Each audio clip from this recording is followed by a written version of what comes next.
Caroline Perron est une photographe verdinoise qui est connue pour son style unique, son approche empathique et pour être la photographe qui a mis la promenade Wellington sur la map. On va aller la rencontrer chez elle, dans son studio maison.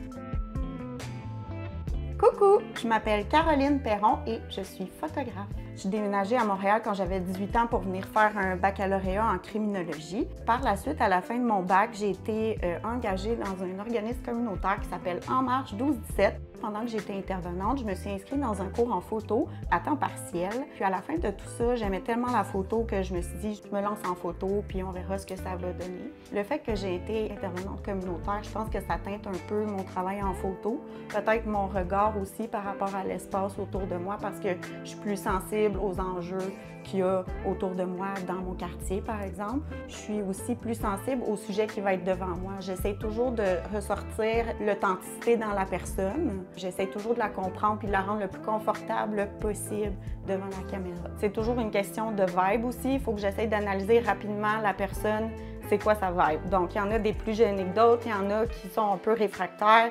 Il y a toutes sortes de catégories de gêne, là. Alors, j'essaie de la déceler, puis j'essaie toujours d'être aussi le moins gêné possible à comparer l'autre. Donc, c'est comme un peu une espèce d'animation que j'essaie de faire pour rendre la personne confortable. Des fois, je vais y aller plus avec douceur aussi. Ça dépend de la personne qui est devant moi. Aujourd'hui, je me considère plus une photographe de terrain. Je trouve ça le fun, moi, beaucoup de faire des événements.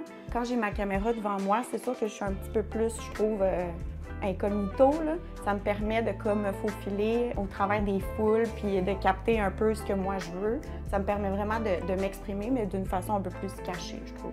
Ce que je me suis rendu compte avec le temps, c'est de ne pas nécessairement amener sa caméra partout où tu vas, parce qu'au départ, c'est ça que je faisais. Je sortais dehors, je faisais des photos de mon quartier, dans les ruelles, des chats, des raccoins, whatever. Je faisais vraiment beaucoup de photos. Mais maintenant, je me rends compte que je veux faire plus de projets qui font du sens. Comme récemment, j'ai fait un projet photo sur l'image corporelle postpartum. Donc, faire des projets remplis de sens comme ça et aussi qui vont servir à long terme, ça me permet de garder la passion. Ce qui est arrivé pour que je devienne un petit peu connue à Verdun, si on veut que mes services soient connus, c'est que j'ai été photographe pour la promenade de Wellington. Pendant la pandémie, on a décidé de faire un projet de permettre aux familles d'avoir une photographie gratuite dans une ruelle qui est à côté du bar Valco. Ça m'a vraiment permis d'être plus connue auprès des familles de Verdun parce que j'ai croqué des photos de famille comme la majorité des familles de Verdun là, dans ce projet-là. C'est vraiment drôle parce que y a des gens des fois qui m'accrochent dans la rue et sont comme « Oh, c'est-tu toi Caroline Perron, la fille qui fait les super belles photos de Verdun ».